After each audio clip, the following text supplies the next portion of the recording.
Mercredi 9 juillet 2025, mesdames et messieurs, bonsoir et bienvenue dans ce journal dont voici les titres. Les résultats de l'examen du baccalauréat session de juin 2025 sont désormais connus. Le Bénin enregistre un taux de 73,02% d'admissibilité. Les autorités en charge de l'organisation de l'examen ont procédé ce mercredi 9 juillet 2025 à la première délibération. Les résultats et grandes tendances dans cette édition. Direction la commune de Kobli, département de l'Atakora. Dans ce journal, un parent d'élève a livré son fils en classe de 3e à la police républicaine pour cambriolage d'une salle d'informatique. Les faits se sont déroulés au collège d'enseignement général Kuntori. Interpellé, l'élève placé en garde à vue, les autorités et les autres suspects identifiés activement recherchés par la police. Des précisions dans ce journal.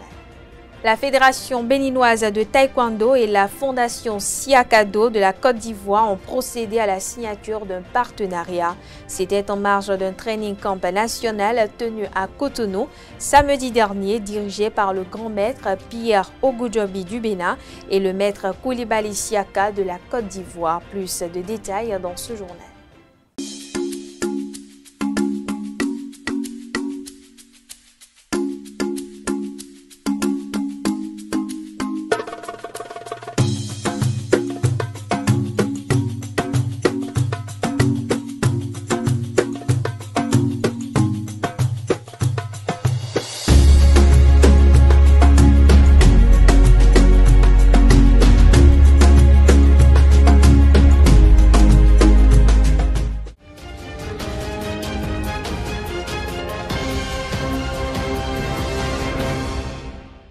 À nouveau, bonsoir. Merci de nous recevoir chez vous avec cette livraison de l'actualité. Le Bénin enregistre au plan national un taux de 73,02% d'admissibilité à l'examen du baccalauréat session de juin 2025. Les autorités en charge de l'organisation de l'examen ont procédé ce mercredi 9 juillet 2025 à la première délibération. Les résultats de l'examen sont désormais disponibles sur la plateforme www.iresultat.bj. Ce mercredi, Alphonse Da Silva, directeur général de l'Office du baccalauréat, a donné en présence des professionnels des médias les grandes tendances de cet examen. Francis Olafarami pour le compte rendu. Cette année, sur les 118 537 candidats présents, nous avons 57 349 admis, soit un taux de réussite de 73,0%. Ces résultats sont exceptionnels, inédits. Le mérite revient à tous les acteurs et particulièrement au chef de l'État. Le système éducatif a été métamorphosé par les réformes opérées dans le secteur. Tous les acteurs, enseignants, apprenants, parents, structures de contrôle, responsables à tous les niveaux, ont été mis au travail. De tous ces établissements sont sortis de valeureux bacheliers, nouveaux bacheliers. Nous pouvons en être fiers pour notre pays, au vu de ce qui se passe dans l'environnement. Le chef de l'État nous montre que lorsque on est persévérant et rigoureux dans le travail, on peut réaliser de grandes choses. Je suis personnellement ému pour ces résultats. Je savais que les résultats seraient bons, mais voilà, je vous les donne série par série. Série A1, 78,68% taux de réussite. A2, 74,96%. B, 81,26%. C, 82,77%. D, 72,95%.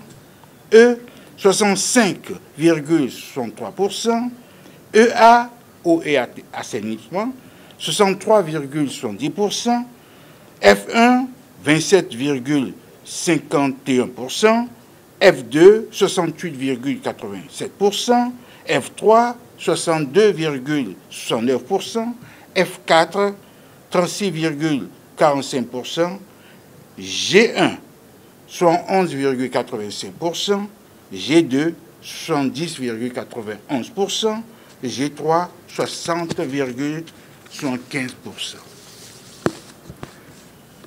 Concernant les départements, la Liborie a engrangé un taux de 60,55%, la Takora 65,54%, Atlantique 78,13%, Borgou 70,14%, Colline 70,30%, Koufo 77,95%, Donga 65,57%, Littoral 73,47%, Mono 76,00%, Ouémé 70,76%, Plateau 10,92%, Zou 115,38%.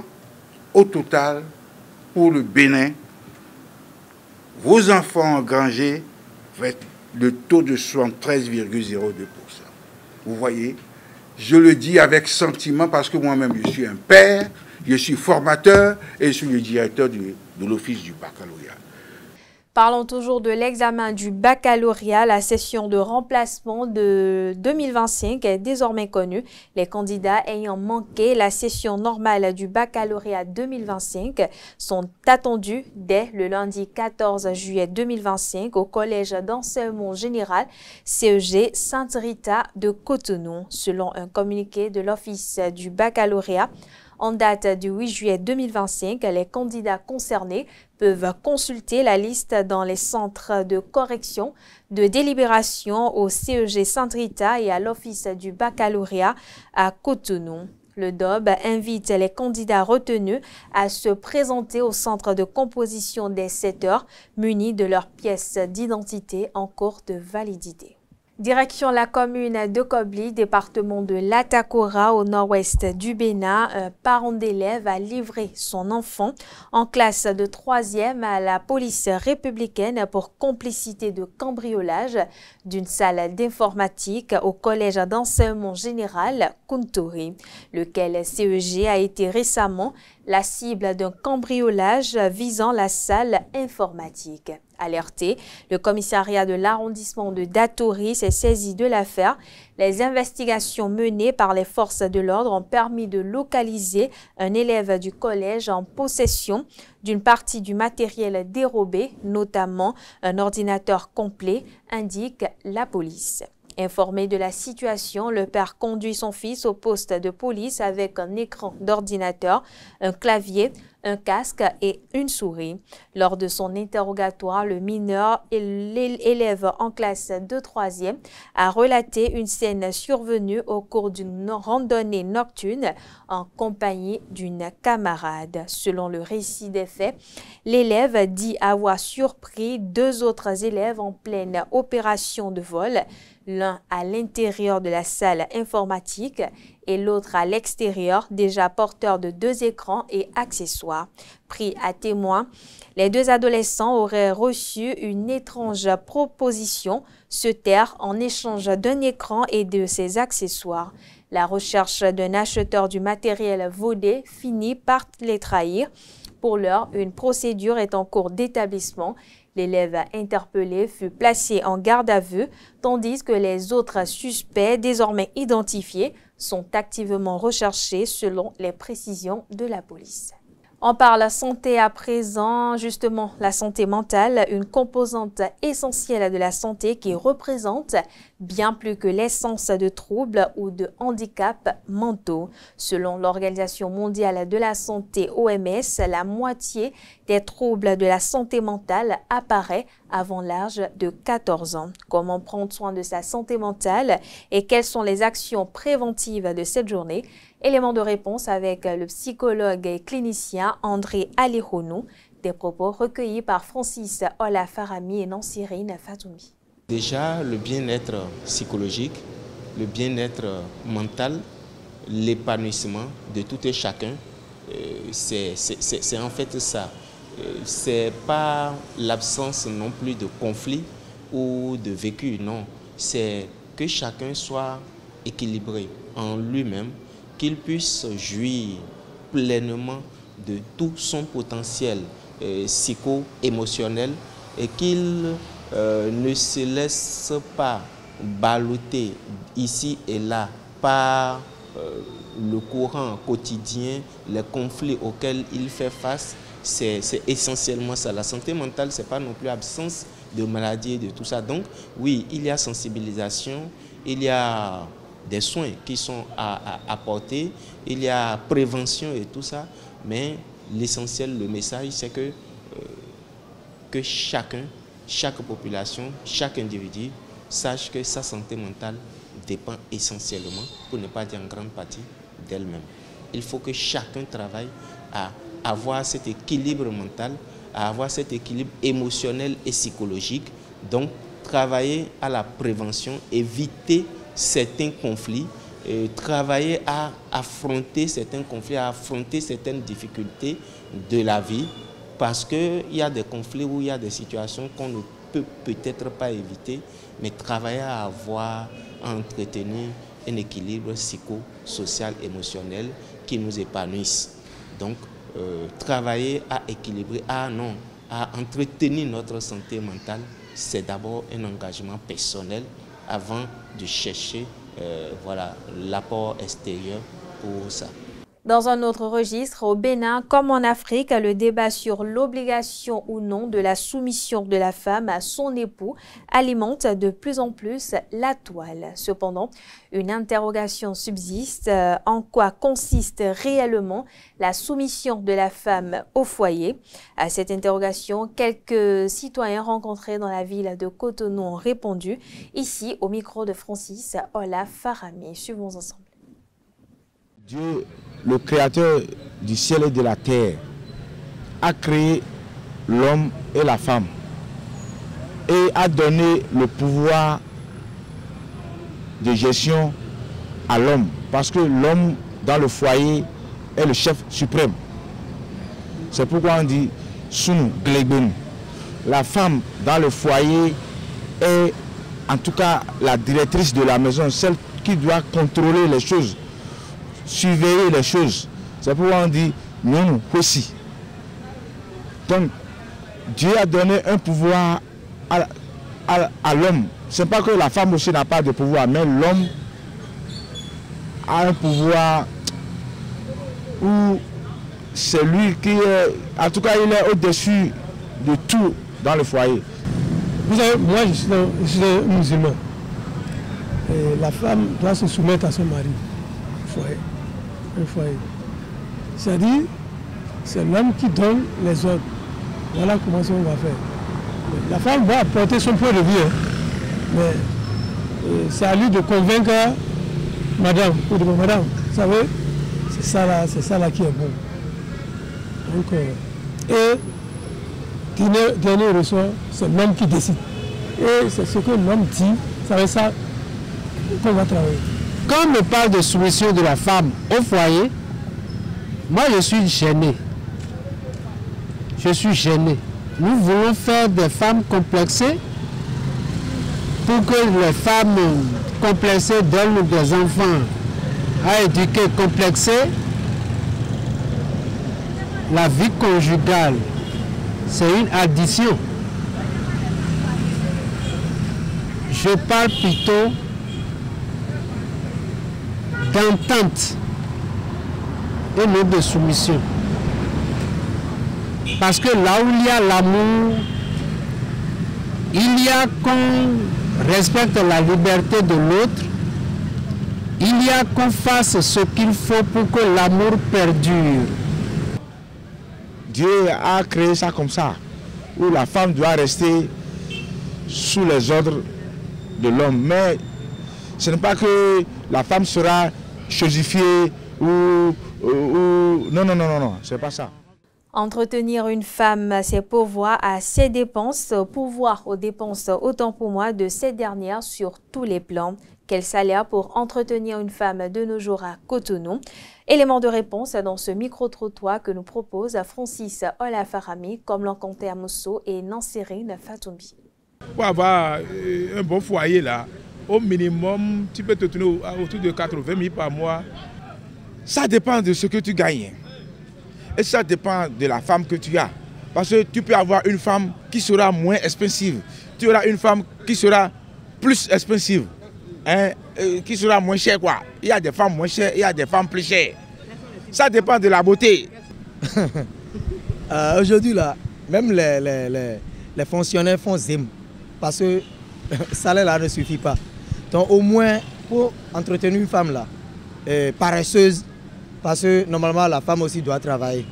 Si la femme est paresseuse là, l'homme doit au moins gagner minimum 200 000 par mois pour enlever le loyer dedans et son herbe, SPE, les dépenses avant d'être bon pour entretenir une femme. Écoutez-nous très bien, lorsque vous n'êtes pas prêt, ce n'est pas la peine de vous marier. Je ne saurais vous dire le salaire exact, vous pouvez gagner même 200 000 et que vous soyez dans les capacités de prendre soin de votre femme. Il y a d'autres, même moins de 60 000, ils essaient de se marier. Je me dis, mais ces derniers-là vont finir très mal. Puisque tu as un salaire qui ne répond même pas à la situation et tu te jettes dedans. C'est grave. Je suppose que la femme a dit qu'elle a besoin d'un pain de tel montant. Maintenant, avec son monsieur, ils vont s'entendre pour dire, ma femme, sur ce plan-là, c'est tel chose moi j'ai à te donner. Et c'est ça là qui crée souvent même des problèmes dans le foyer. Parce que si le monsieur n'arrive pas à satisfaire tous les besoins de la femme, ça crée des problèmes. Et aujourd'hui, il y a des tensions dans les foyers à cause de ça. La femme veut des choses, un bon comportement, et puis tu le cognes bien. Et puis on parle sport dans cette édition. Je l'annonçais d'ailleurs sommaire, la Fédération béninoise de taekwondo et la Fondation Siakado de la Côte d'Ivoire ont procédé à la signature d'un partenariat. C'était en marge d'un training camp national tenu à Cotonou samedi dernier, dirigé par le grand maître Pierre Ogudjobi du Bénin et le maître Koulibaly Siaka de la Côte d'Ivoire.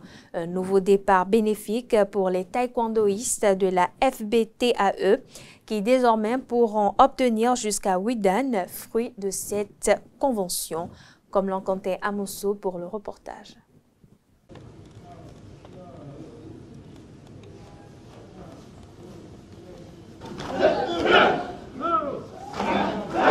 Le Doudjan national se mue en un grand terrain d'entraînement des pratiquants des différentes grades de taekwondo sous la direction du grand maître Pierre Ogudjobi du Bénin et le grand maître Koulibaly Siaka de la Côte d'Ivoire. C'est le training camp national de la Fédération béninoise de taekwondo en partenariat avec le ministère des Sports du Bénin. Chers tous, aujourd'hui marque une étape importante, un tournant dans la vie du taekwondo béninois. Aujourd'hui, nous procéderons à la signature d'une convention entre la Fédération béninoise de taekwondo et la Fondation du grand maître Siaka Koulibaly. Aujourd'hui, cette signature, vous ne savez pas ce que ça va nous apporter.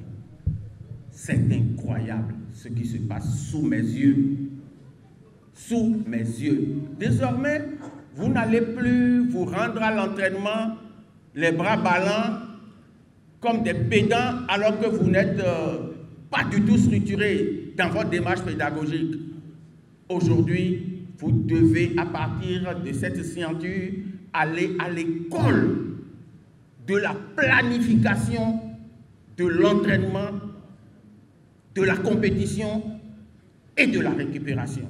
Démonstration par des parties ivoiriennes et béninoises, communication sur l'histoire de l'avènement du taekwondo au Bénin, remise d'attestation et de ceinture noire 6e dan Kukion au grand maître. En marge de cet événement, La Fédération béninoise de taekwondo s'engage avec la signature de la convention avec la Fondation Siakado de la Côte d'Ivoire. Vous avez vu qu'à titre personnel, il y a eu déjà l'avantage des grades. On vient de donner des diplômes. Et l'avantage que nous avons, compte tenu de mon grade, on a la possibilité de faire les évaluations, cette fois-ci jusqu'à ceinture noire 7e dan, au niveau de ce centre. Et non plus se limiter à 5e dan ou 6e dan comme avant. Ça, c'est un. Cela veut dire que pour les prochaines promotions qui vont arriver des ceintures noires, qui sont en attente de passer les grades de 6e et 7e dan, ils n'auront plus à aller à Séoul. Donc ça pourra se faire soit à Abidjan, soit ici. On peut déplacer aussi le jury dans n'importe quel autre pays d'Afrique de l'Ouest. C'est ça le premier sens, le premier avantage de cette coopération. Alors le deuxième avantage, en fait, le diplôme de Kukowon, c'est pour cela que tout à l'heure, quand le président parlait du grade, il disait 6e dan, j'ai dit il faut toujours ajouter Kukowon. Pourquoi? Parce que c'est la porte d'ouverture à plusieurs autres diplômes internationaux. À partir du diplôme Kukowon, vous pouvez devenir maintenant instructeur international avec des certificats qui sont donnés par le Kukowon. Donc, avec ce centre, tous ceux qui sont ceintures noires, à partir de 4e dan, on devient maître. Donc, ils pourront avoir accès à ces diplômes-là d'instructeurs internationaux. Ça, c'est un. Et ensuite, tous ceux qui ont aussi ce grade de Kukowon à partir de 4e dan pourront devenir des arbitres pour ce qui concerne les arbitres internationaux, pour ce qui concerne les POMC. Et en plus, il y a aussi le diplôme d'instructeur de juge international pour le Hanmadan. La remise de présents au grand maître Koulibaly Siaka, la transmission de flambeaux par le grand maître Pierre Ogoudjobi à la jeune génération pour maintenir la flamme du taekwondo béninois et plusieurs autres activités ont ponctué cette édition de Training Camp national. Parlons toujours sport. La Fédération béninoise de mini-football a tenu une conférence de presse avec les professionnels des médias ce mercredi à son siège à Cotonou, à quelques heures avant leur expédition sur la Libye dans le cadre de la CAN du mini-football. Le président de la fédération informe sur les dispositions prises pour effectuer un bon voyage. Il en parle également, il parle autant pour moi également des attentes ici au micro de Romaric Djessugobeno. Suivez plutôt. Cette conférence de presse rentre dans le cadre aujourd'hui de dire entre la télévision nationale et la Confédération africaine de mini-football, il y a une alliance, il y a une union pour pouvoir travailler ensemble afin que le public béninois puisse vivre ce grand événement, un grand événement qu'est la Coupe d'Afrique de mini-football. La Confédération africaine de mini-football remercie la directrice également parce que quand la directrice a demandé des détails, la Confédération était disponible à fournir tous les aspects techniques et la faisabilité de la chose. Donc aujourd'hui, nous pouvons dire que de loin, tout le Bénin, ce n'est pas le Bénin seul. Vous savez que le Togo ne participe pas, mais tous les pays qui reçoivent le signal l'ORTB, bon, moi je dis l'ORTB, SORTB, tous les pays qui reçoivent ce signal pourront suivre le Bénin à travers notre télévision nationale. Ça, franchement, c'est un remerciement, un grand remerciement à la directrice. Deuxième chose, je voudrais annoncer, parce que notre voyage se passera en 2 phases. La délégation va au Nigeria pour prendre son vol et atterrir en Égypte, au Caire. On fait escale au Caire et après on prend notre vol pour la Libye. Et du coup, pour faire escale au Caire, l'ambassade a demandé que tous les joueurs, enfin toute la délégation puisse avoir le visa. Et ce n'est pas évident. C'est pas évident parce que c'est des formalités un peu compliquées. Donc, nous nous sommes conformés à ce principe, à cette formalité.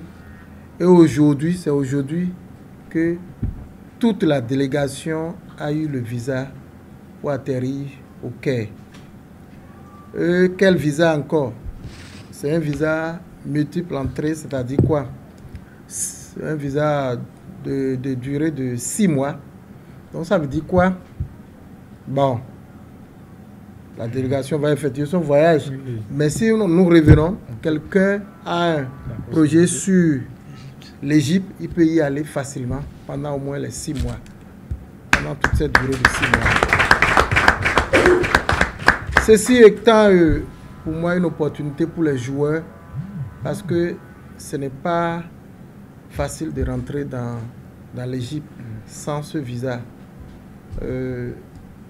Et pour avoir ce visa, même en étant footballeur, c'est un peu compliqué. Les formalités sont un peu complexes. Et du coup, aujourd'hui, grâce à la Confédération africaine de mini football, grâce à la Fédération de mini football, notre fédération, nous avons fait tout possible. Ça nous a coûté beaucoup. Mais nous avons tout. Sans ça, on ne peut pas. Parce qu'ils ont dit, sans ça, on ne peut pas atterrir chez eux. Donc ça nous a coûté énormément. Mais nous l'avons fait pour représenter valablement le Bénin.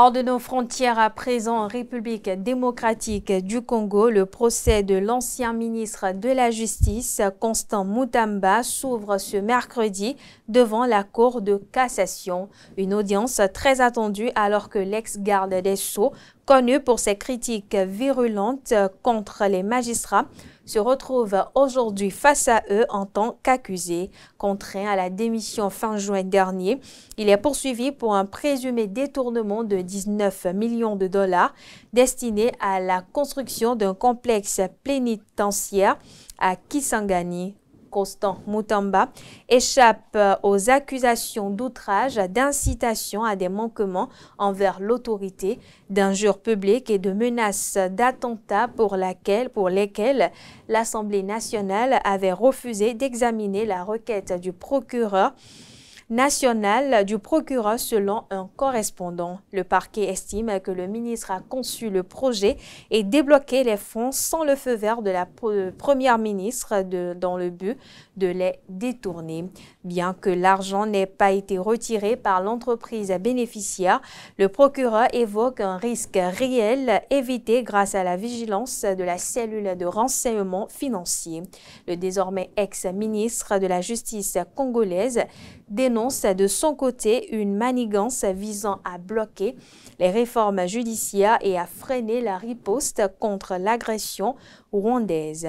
À l'entame de la session, les avocats de Constant Mutamba ont alors demandé un renvoi du procès pour examiner le dossier, lequel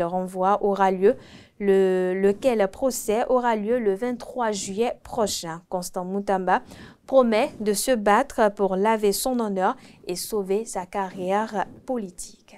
Direction les États-Unis à présent, 5 chefs d'État africains sont conviés à Washington pour un sommet avec les États-Unis. Les présidents sénégalais libériens, gabonais, mauritaniens et bissau-guinéens entament ce mercredi 9 juillet 2025 une visite de 3 jours aux États-Unis avec en point d'orgue un dialogue de haut niveau et un déjeuner de travail avec le président Donald Trump.